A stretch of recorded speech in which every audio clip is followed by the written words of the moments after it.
Hani okumun üzerine boşaltın.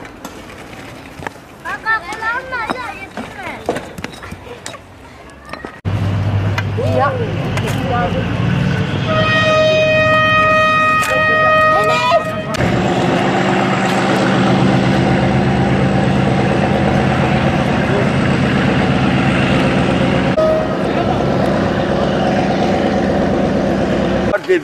جبوي بلطة جبوي دارو كي مكتبي جبوي حركة سيد وردا كوبري شيء ببي بالله شابر دايا على سري قروات تم دورتين شابر دبن شلاج حرية فلاني زاروك مكتب جدول چمتين او حضار داروك پشتا گرت يرفار دي پشتا گرويا تب ايه جبر چاي وردا تب تنور بقى بدنا تهلك الياج بو زاروكا لا vardı talukaya boy tam tere go kopri ha belle talukaya go kopri ne be talukaya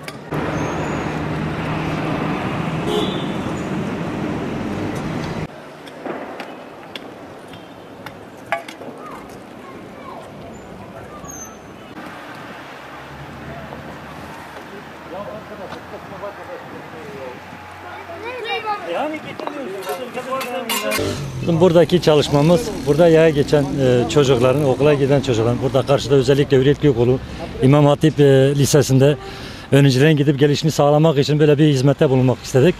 Bizim asıl hizmetimiz, gayemiz insanlara bir hizmettir. Yani bizim burada bir kazancımız yoktur.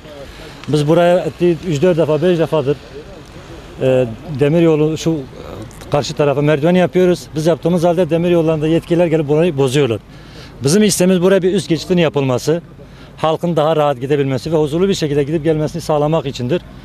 Tabii ki bu şekilde bizim yapmamız büyük bir tehlike arz ediyor. Biz bunu istemiyoruz. Biz üst geçit istiyoruz. Mümkünse yetkililerden buraya bir üst geçit yapılmasını istiyoruz. Talebimiz budur.